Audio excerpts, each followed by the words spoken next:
gracious hosts, unique lodging, and tasty cuisine. New Mexico bed and breakfasts are New Mexico true. Our innkeepers are as special as New Mexico, and we're sharing their stories. Read about them and plan your trip at nmbba.org.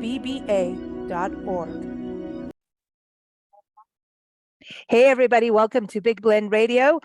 Every second Thursday, we get to go to New Mexico and find out what to see, what to do, and more importantly, where to stay when you go to play in the Land of Enchantment. Today, we're going to be talking about Casitas de Gila guest houses out in the Gila Wilderness area, which is in southwest New Mexico near Silver City. We're also going to go up to Chama, New Mexico, and talk about the Victorian. And so that's more of an inn.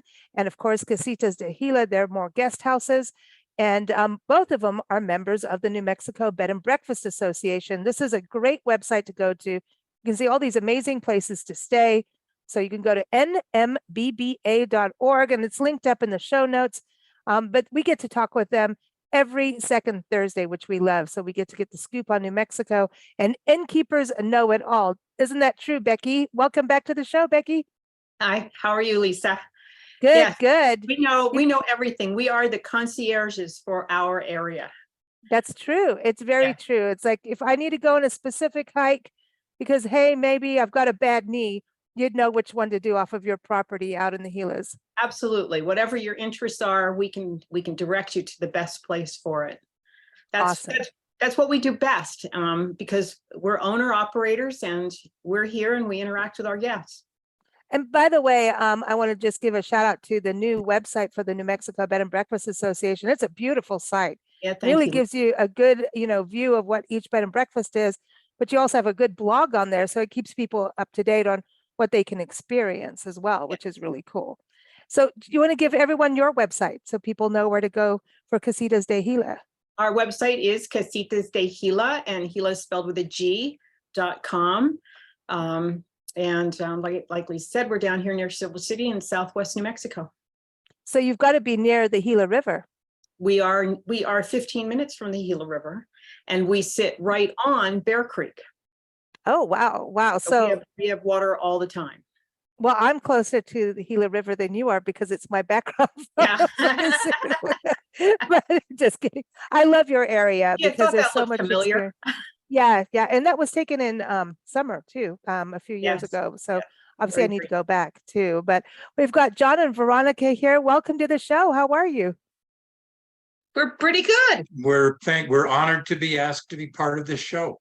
We're excited. When we started doing the show, your names came up immediately of we've got to cover Chama because you've got such unique attractions for people, one of them being the railroad. And so we definitely want to talk about that. Historic trains. I know a lot of our audience enjoys that. But I want to go to you, Veronica. Tell us a little bit about the Victorian and the inn itself. Okay, we have a Victorian home, and it was built in 1880, the same year that the railroad started operating here in Chama. It's not on the main highway. It's 1/2 block up on the next street, Maple Avenue. So it's got a nice, quiet, beautiful feel about it, but still only about a 5-minute walk to the depot of the railroad. Oh, wow. We've got some beautiful wildflowers out there. We just finished having a big poppy blossom. We have 6 individual rooms, and we cook breakfast in the morning in our Victorian dining room.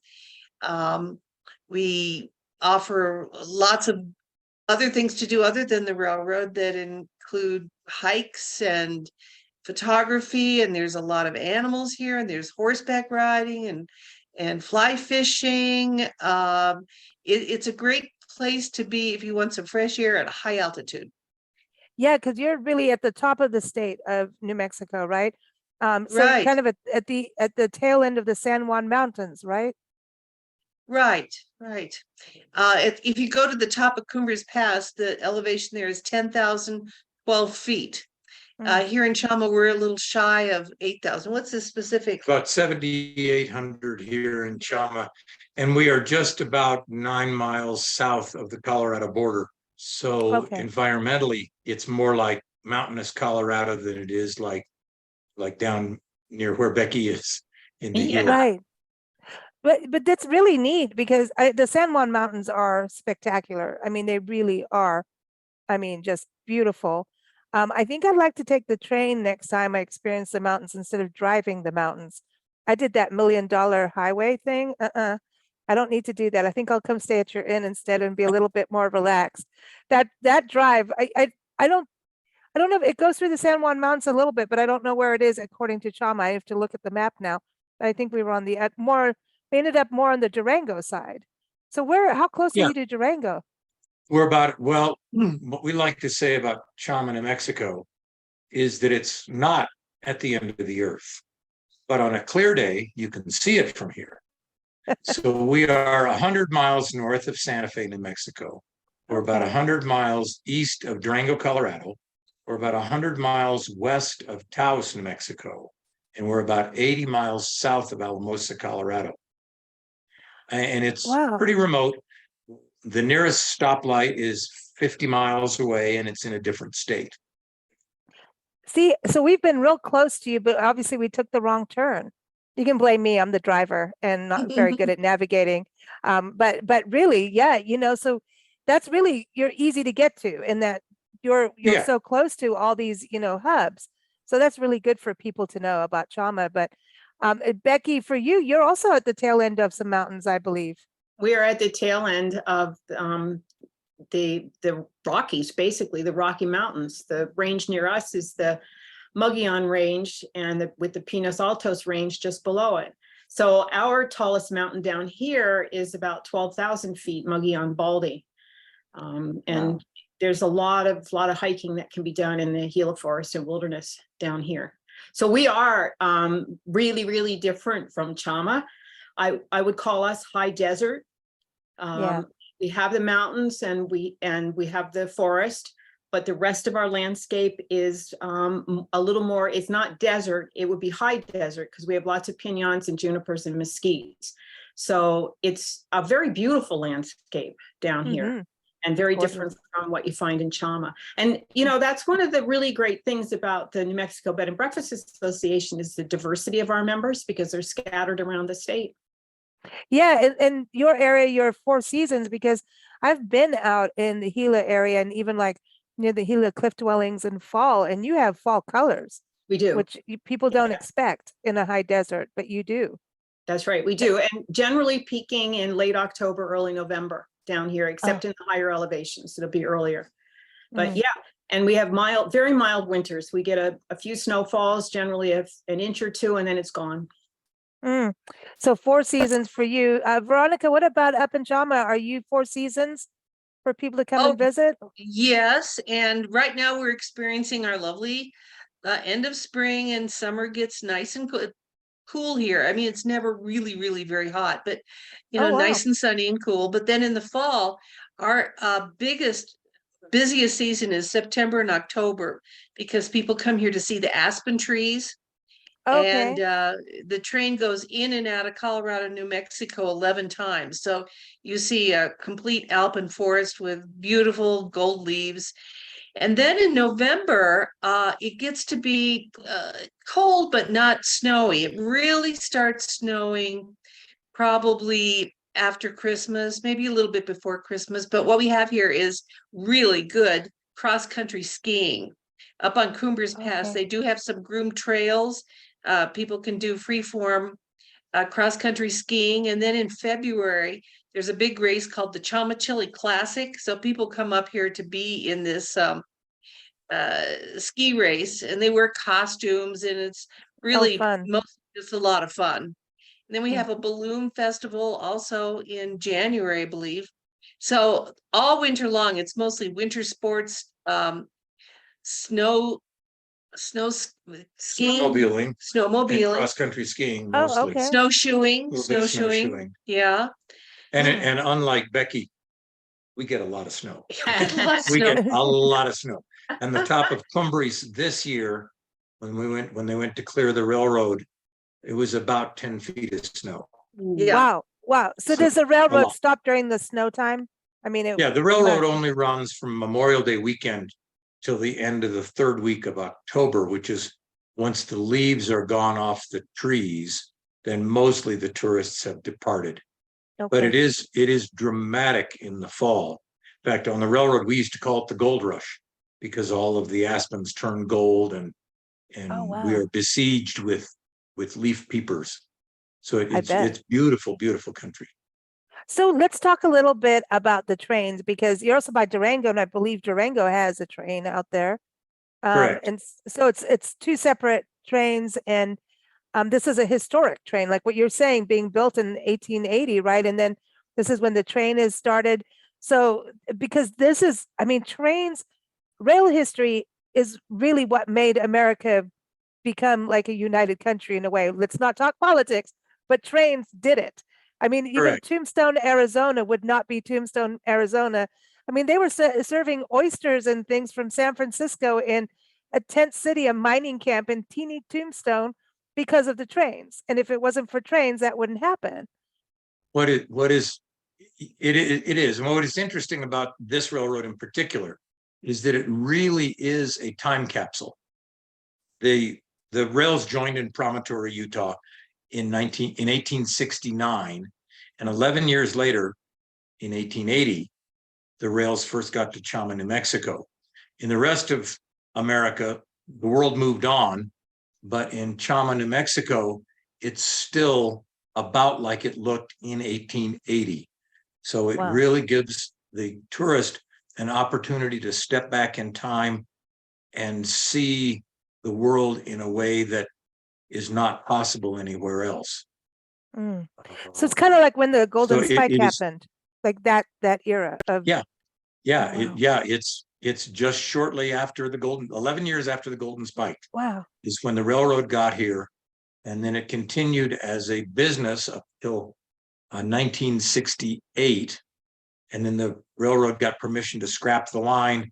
And people from both states got together and say, no, this little piece of railroad is way too cool to let it disappear. And so Mm. the states bought it jointly in 1970, and we operated it ever since. And it's That's still fantastic. really a time capsule of just about the turn of the century. So it's just 120 to 140 years ago is what it's like around here. That's amazing because I think when you were saying how railroads kind of got scrapped like that, that happened in Nevada, up in Ely, Nevada, and so they just said, "That's it, we're saving this." And if it wasn't for the people who said, "Hey, we're saving this," that piece of history would be gone. You know, it's and for for us to understand what times were like, I mean, that's the importance of it. And I wanted to go, where was the destination for the train in Chama? Where were the main points that it was Just heading real to? briefly, when the railroad was originally built, William Jackson Palmer, who was a Civil War general, Hmm. his intent was to build a railroad to Mexico City. He got thwarted in that and Oh, turned west into the mountains. And then the goal was to reach the gold fields that were near oh, Telluride and Silverton and okay. Ouray. And so he built west. The train arrived in Chama in 1880, last day of the year, and arrived in Silverton in 1882. So mining boomed and the railroad boomed. It was like a license to print money. And Wow. then in 1893, they repealed the Sherman Silver Purchase Act. Mining pretty much died, but the railroad survived because there was no other way to get into this countryside unless you walked. So you could either take a train a day and a half, or you could walk about 2 weeks to get to this Wow. area from Denver. So it survived, but it never updated. It was critical, it was vital, but it wasn't profitable. So it Mm. just sort of stayed. And as I like to kid people, it was kind of like most of us feel in our jobs most of our life. You're too valuable to get the day off, but not valuable enough to get a raise. And so it Oh, just continued, which for us was a blessing because by the mm. time the states finally bought it, it was a 100-year-old time capsule. That's amazing. I want to go. I mean, because it's such a piece of history. Like I said, it's and the mining part, like when I did that $1 million highway, it's one of the Mhm. deadliest roads in the world, I believe. And Well, it's one of them. well, it felt like it to me, but it was all because of actually being able to transport whatever they were mining. I think that road, that's why it was called the $1 Million Highway was, and I think only donkeys were really fitting on there at that time and when they were first doing it. I don't know, but all I know is those mountains going through there was beautiful. We went through Ure and ended up in Durango, but I should have just taken a left at Durango and just come out your way because it would have been cool to see Chama. Well, But you were close, we but you'll were, be and back. oh yeah. We ended up in Animas, and we went by Aztec Ruins National Monument, that area, Mhm. and Shiprock.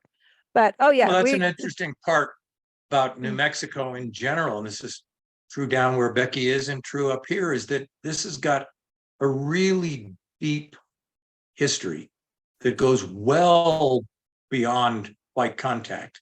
Mhm. I am now president of a scenic byway here, Tracks Oh, Across okay. Borders Byway, and it is the path that the indigenous people, the Hickory and the Utes, used for thousands of years before the Spanish ever got to New Mexico. Exactly. It was before the Golden Roads. You know what I mean? And it was like pre-Royal Roads, the Golden Roads, the 7 cities of gold, and all of that. These tracks are amazing. To say, Becky, over in your area, you've got the Gila cliff dwellings, and is it the Mogollon? Am I saying this right yet? Yeah. So Mhm. before I just let you, that's like, I know you have mountains out there, you get to say it. But Yeah, the the Mogollon. Mogollon, well, yeah, but you've got cliff dwellings that you can actually go inside, Yeah. which is a very rare thing to be able to do.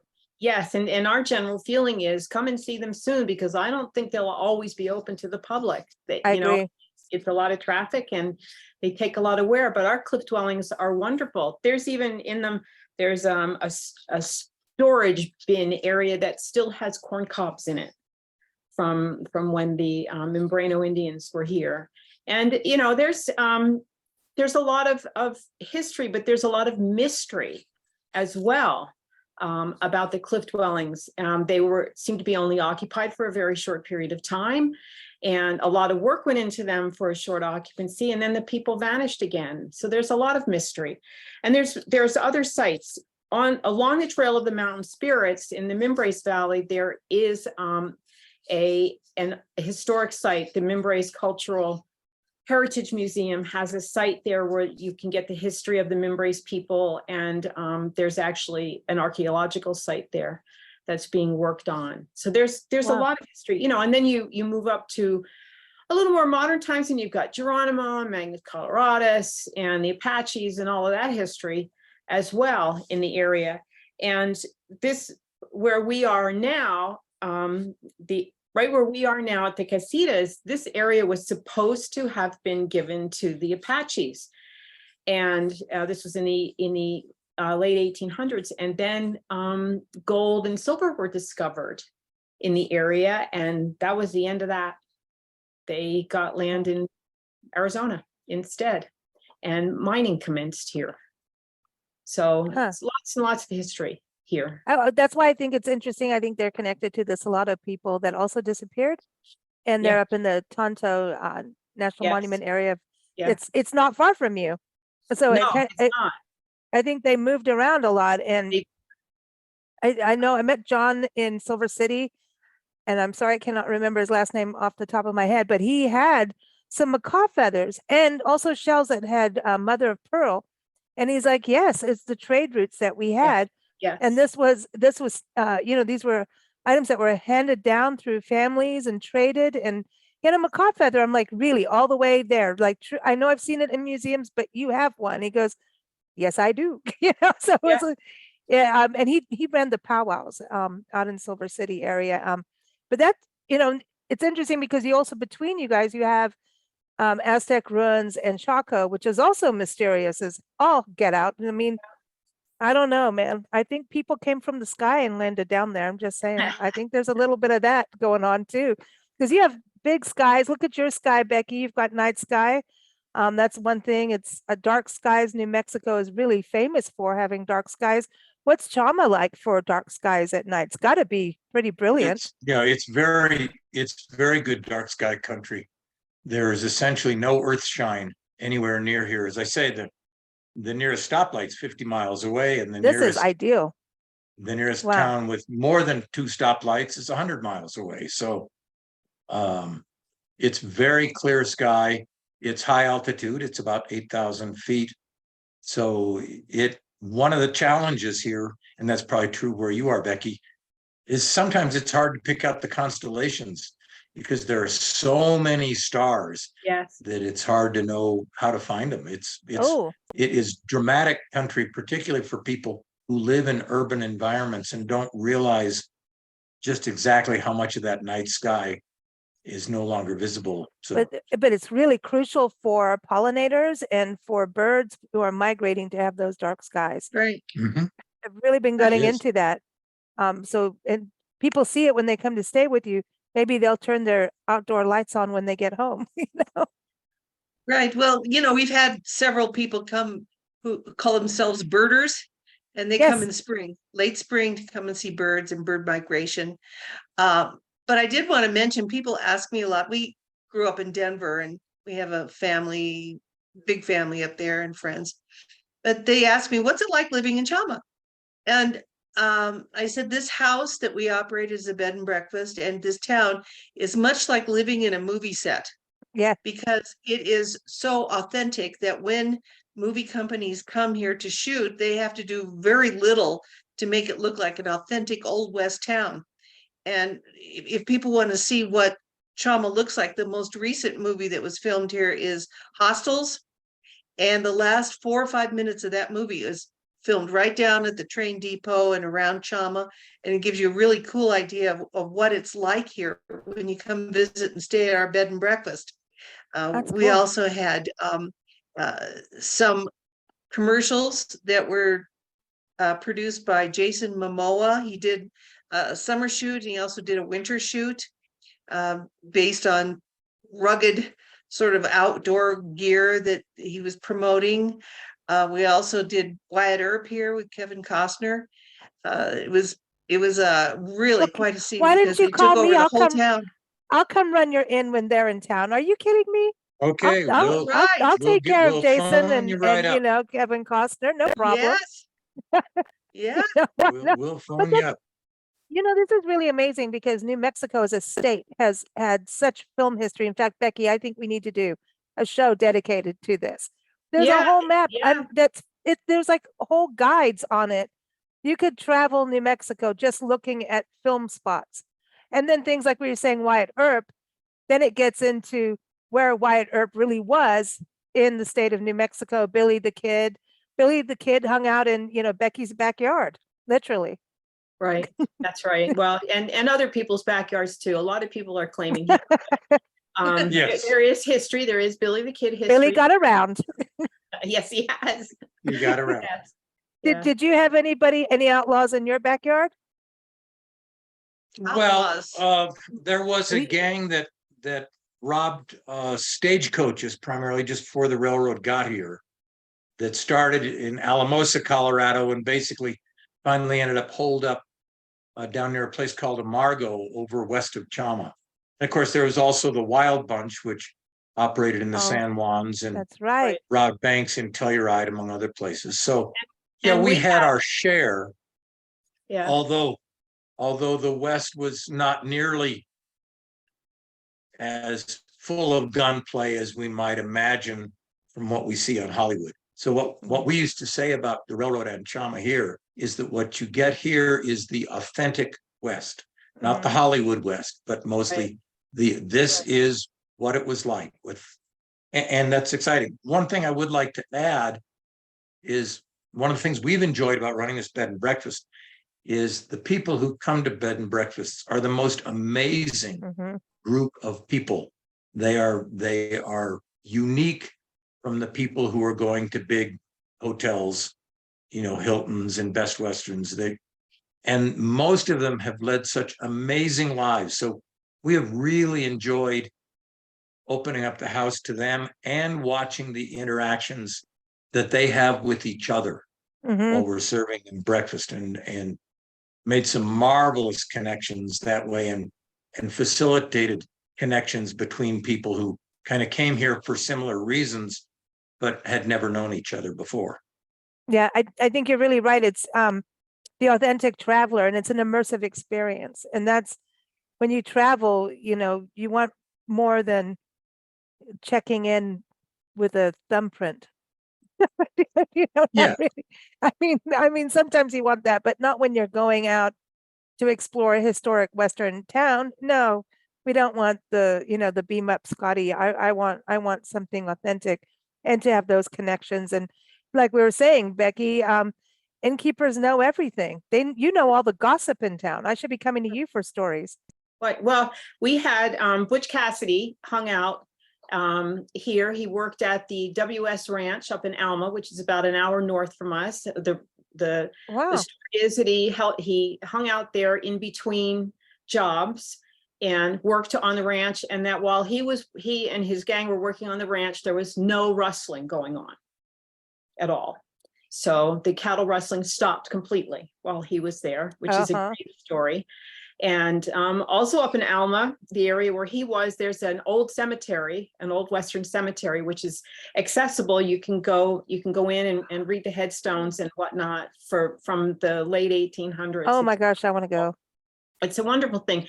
And these are the kinds of things that innkeepers know about because we live here, and that a lot of times you're not even going to find in guidebooks. You just won't find it, I want to go to the cemetery. I'm one of those weird travelers.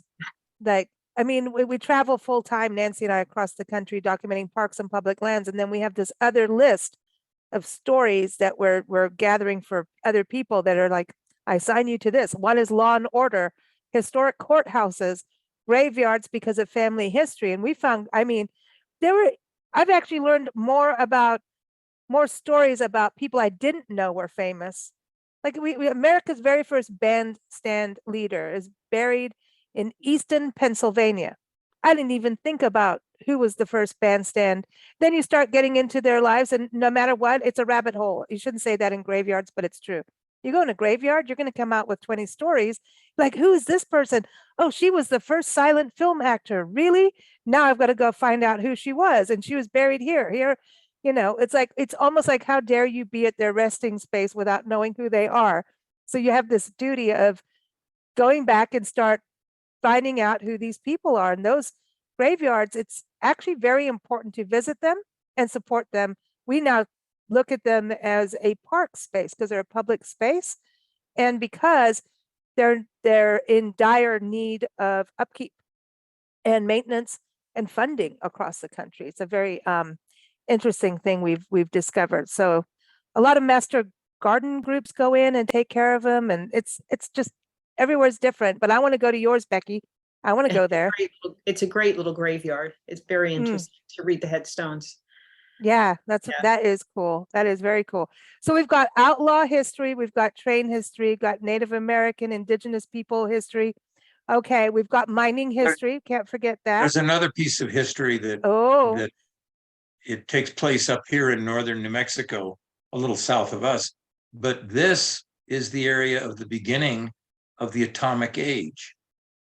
Oh my gosh, that's right. Los Alamos, New Mexico. That's right. Is where they first figured out and put together the atomic bomb. The Manhattan Project. So once again, you get this amazing juxtaposition. Here you've got, even in the 40s, people who literally, culturally, were living in about the 1700s or 1600s, and maybe even earlier than that, right next to people who were inventing the atomic age.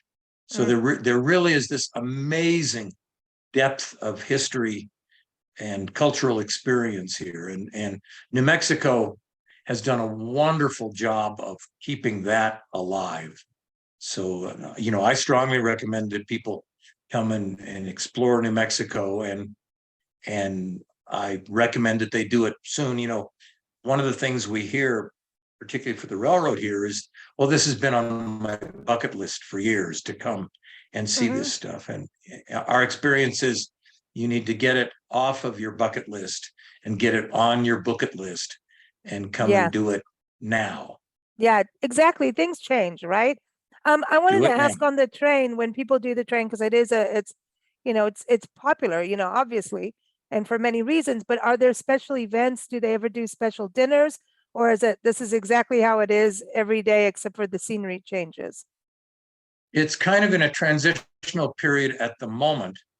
I have retired now from being president of the railroad, but a few years ago, just before COVID hit, we did Saturday night dinner trains, and we did some theater enactment trains and live entertainment on the trains and some of that sort of stuff, as well as a bunch of sort of rail fan stuff where you put together freight trains. So instead of just hauling the people in passenger cars, because we've got over 100 freight cars, we would put together trains that allowed them to see what it looked like when freight was being hauled 75 years ago.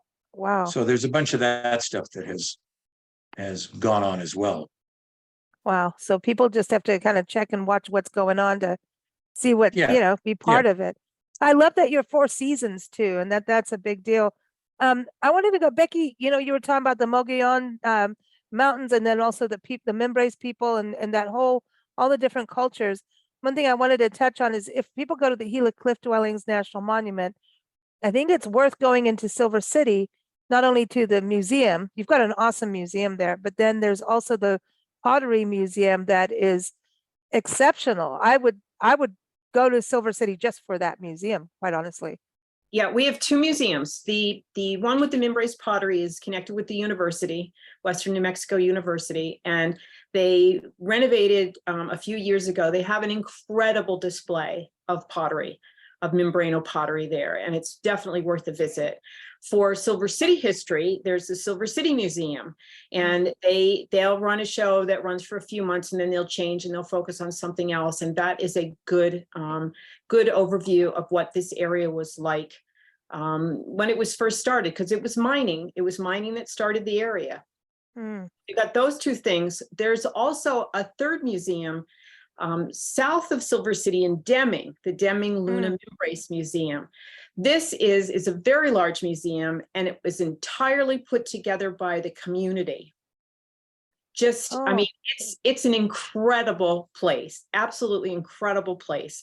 All things that people that lived in the area found and donated to this museum. They too have a really phenomenal collection of Mimbres pottery. A little bit frowned upon by the university community because it wasn't properly dug and documented, of course, but it is really amazing to look at, to look at the items that they have. They also have some railroad stuff, Harvey Girls, the Harvey Girls. Oh, that's right, the Harvey Girls stuff, yes. And a local guy had a rock shop, and when he didn't want it anymore, he gave everything to the museum.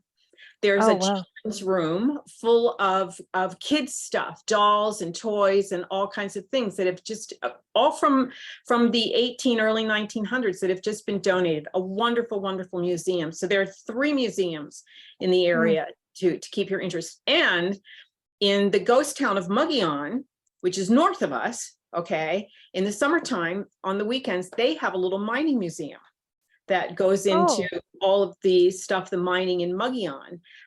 Mogollon Ghost Town is, it's at about 8,000 feet, and it's just a little like crevice of a town, okay, that at one time when the mining, when gold and silver mining was really going strong, had thousands and thousands of people living in it. When you see it, you just can't imagine having that many people. But it was miners and brothels, and it was a wild place. And now it's a ghost town with a few people that live there year round. Is that where the pie place is? Where's that famous pie place? That's Pie Town, which is, it's probably about 3 hours north. Pie Town. Good pie is worth traveling for. Well, that's true. That is true. But in Mogollon in the summer on the weekends, okay, between mid-May through mid-October, there's a little restaurant called the Purple Onion, and they make all of their own stuff. You can get a real hamburger and a real milkshake and real homemade pies. No, that's actually a big deal. When you say real, that's a big deal now. Yes, yes.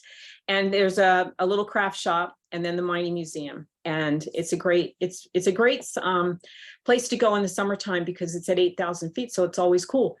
Nice. This is interesting, especially I know it's summer now, but to get out there and explore and have these kind of adventures.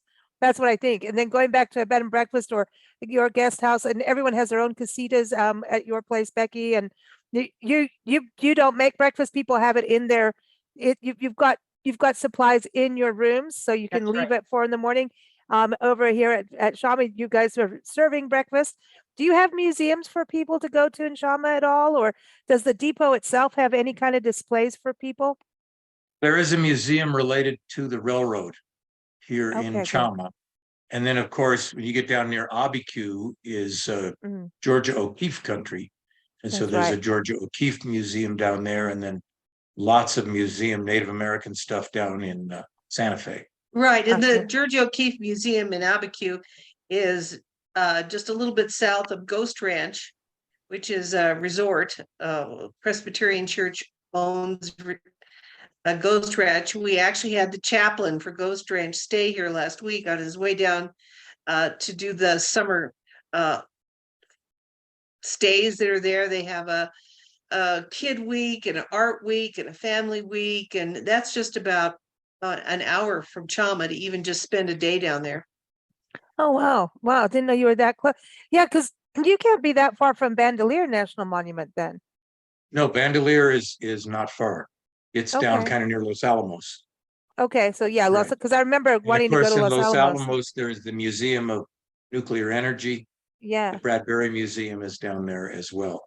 Yeah. So there's lots of stuff to see. And then there are hot springs over in Ojo Caliente that people enjoy coming to when they come out here. You have hot springs near you, don't you, Becky?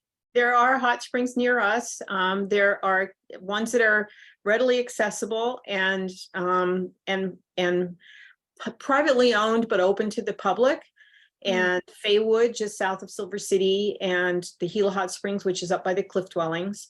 And then there are undeveloped hot springs, which are accessibility varies depending on the condition of the rivers. Okay, if the rivers are running too high, you're not going to be doing those hot springs. If they're like right now, they're running pretty low, so the hot springs are accessible. So yeah, there's hot springs here too. Yeah. Wow. So anything else we've missed? What about food? What about dining? What's Chama like for food? I want a So- hamburger now that she's talking about hamburgers and milkshakes. I'm kind of like, I'm ready for that. So we have a restaurant at Foster's, and Foster's has been open since 1880. It's a real Old West kind of a atmosphere. Yeah, Oh, fun. genuine, authentic old West. Authentic, yes. There's a barbecue place, there's a steakhouse, several places that serve breakfast. And then, of course, at the bed and breakfast, we serve a gourmet breakfast that's included in the price of your stay.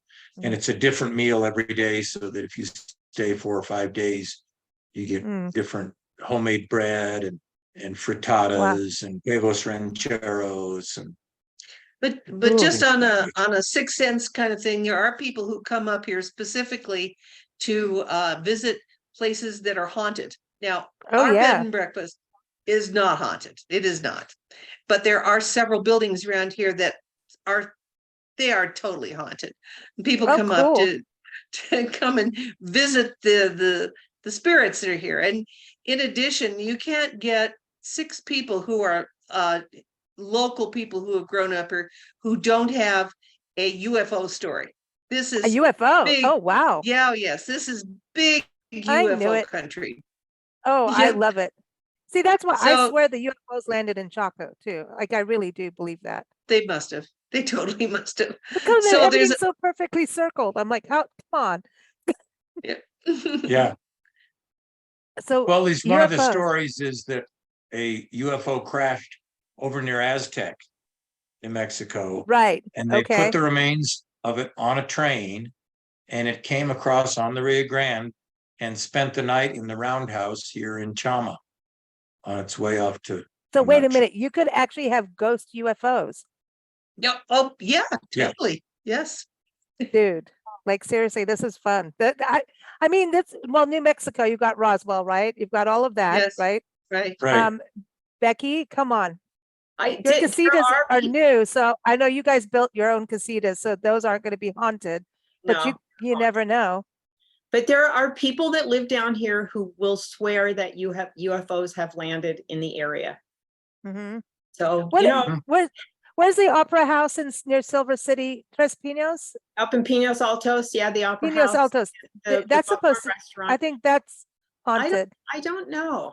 I'm not There's sure. that interesting museum across the street from it. I don't know if it's still Yes, there. yes. I think the that's little- haunted. Yes, the Pinos Altos Museum is a really cool little, I forgot about that. That's a great little place. Yes. Yeah, I remember getting a vibe in there, just getting like, Yeah. something's Uh-huh. there. Doesn't Yeah, mean it's true. Yeah, there's, know. It's with any area, there's so much going on within an area that, just, it doesn't make guidebooks or anything. It's here, and you have to stay in a place and be willing to explore. I mean, listening to John and Veronica, I want to go to Chama. Me too. Me too. And We'd and love then to I want have to you, go but- up. I want to go to the graveyard and then have a hamburger before or after. I don't know which, but this is the thing about New Mexico itself is like that. I think New Mexico itself, it's the land of enchantment because it keeps drawing you back in and draw. It is like the rabbit hole of states. Like you just keep, there's another story and another story, and you can't. Guidebooks are never going to do it unless you get into every story. And how do you do that? As a publisher, I know you're going to write a book each time, but it is about the adventure.